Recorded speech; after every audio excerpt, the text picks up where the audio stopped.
রান্নাঘরের সবচেয়ে ঝামেলার কাজ হচ্ছে কচুর লতি পরিষ্কার করা। তা আজ আমি এই ভিডিওতে দেখাবো কিভাবে খুব তাড়াতাড়ি কচুর লতি পরিষ্কার করা যায়। দেখলেই ভাববেন এত তাড়াতাড়ি পরিষ্কার করা সহজ। আজ আমি একই ভিডিওতে কচুর লতি পরিষ্কার করা ও রান্না খুবই সহজভাবে ও শর্টকাটে দেখাবো। আসসালামু আলাইকুম, আমি তাসলিমা। সকলকে স্বাগত সাধারণ পাকশাক চ্যানেলে।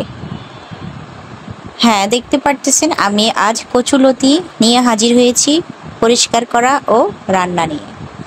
দেখতে পারতেছেন এই লতিটা খুবই আঁশ বা ময়লাযুক্ত, কালো কালো হয়ে আছে। তো এটা আমি কিভাবে এক হাত দিয়ে বা দুইটা আঙ্গুল দিয়ে পরিষ্কার করে নিচ্ছি। একটু চাপের সাথে খোসাটা, লতির যে চামড়াটা আঁশটা ওইটা উঠে আসতেছে, আর উঠে একেবারে পরিষ্কার হয়ে গেল।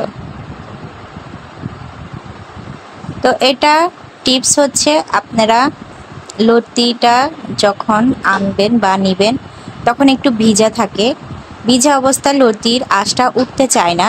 তো আপনারা যদি একটু লতিটাকে শুকিয়ে নিতে পারেন তাহলেই হবে।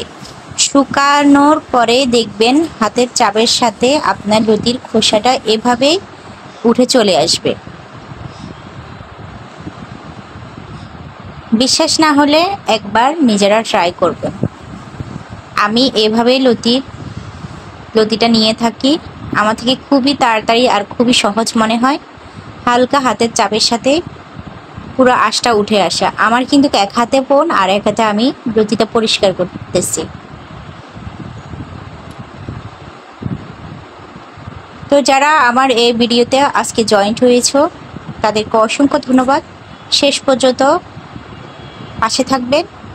নতুনদেরকে বলবো সাবস্ক্রাইব করে পাশে থাকতে। এভাবে আমি কচুর লতিগুলা পরিষ্কার করে নিব। দেখলেন তো একেবারে ধপধপা হয়ে গিয়েছে, একটু আঁশও নাই। আমি কিন্তু সবগুলা লতি এভাবে নিয়েছি। তো আমার লতি নেওয়াটা কীরকম হলো আমাকে জানাবেন। এবার আমি আপনাদেরকে এটা নিয়ে শর্টকাটে একটা রান্না দেখাবো। তো এই কচুর লতিটা অনেকে বলে গাল চুলকায় বা গা ধরে। তো এভাবে যদি রান্না করেন তাহলে আর ওইগুলোর কোনো ভয় থাকবে না। তো আমি এখানে বেশি করে পেঁয়াজ কুচি দিয়েছি, একটু ভাজি করে নিব। ভাজি করার পর আমি স্বাদ মতো লবণ দিয়ে দিব। আমি আজকের ভিডিওটা খুবই শর্টকাটে দেখানোর চেষ্টা করতেছি। তো লবণটা দিয়ে তারপর আমি কোয়া রসুন দিব, গোটা রসুন। তারপরে আমি অনেকখানি বাটা রসুন দিব। আপনারা এই কচু জাতের সব তরকারির ভিতরে রসুন বাটাটা একটু বেশি দেওয়ার চেষ্টা করবেন, দেখবেন আর গাছ চুলকানির সমস্যাটা হবে না। তো আমি এখানে একটু পানি দিয়ে দিয়েছি মশলাটা কষানোর জন্য। পানি দেওয়ার পরে আমি এখানে হলুদ গুঁড়া, মরিচ গুঁড়া এবং হালকা একটু জিরা গুঁড়া দিয়ে দিব। দিয়ে এবার আমি ভালো করে এটা কষিয়ে নিব। তো আজ আমি কচুর লতিটা একটা মাছের মাথা দিয়ে রান্না করতেছি, আই মাছের মাথা।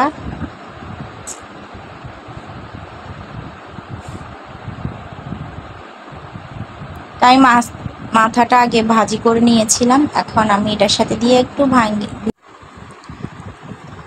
আমি মাছগুলো একটু ভেঙে চুড়ে দিয়েছি, দিয়ে ভালো করে কষে নিয়েছি।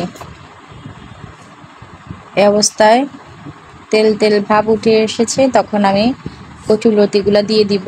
দিয়ে ভালো করে আমি মিশিয়ে নিব। মিশিয়ে এটার ভিতরে আমি ভালো করে কষিয়ে নিব। এই কচুর লতিটা ভালো করে কষাতে হয়, কষানো থেকে চুলকানি ভাবটা চলে যাবে।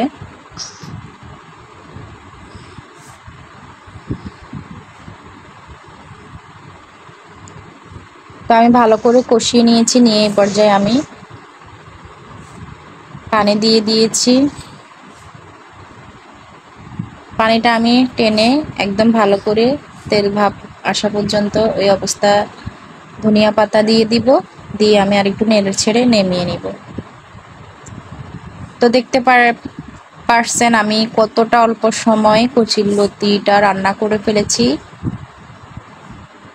একেবারে অল্প মশলায় ঝটপট করে রান্না করে নিয়ে ফেললাম। তো যাদের চিন্তা থাকে কচুরলতি ভাজতে সময় লাগবে বা ভাজতে ঝামেলা, এই কচুরলতিটা ভাজতে ঝামেলা মনে করে অনেকে এটা করে না। তো আজকে দেখে নিলেন সহজভাবে কিভাবে করতে হয়। তো কেমন লাগলো আমার ভিডিওটা কমেন্টস বক্সে জানাবেন, আর ভালো লাগলে প্লিজ সাবস্ক্রাইব আর শেয়ার করতে ভুলবেন না। আজ এই পর্যন্ত, আল্লাহ হাফেজ।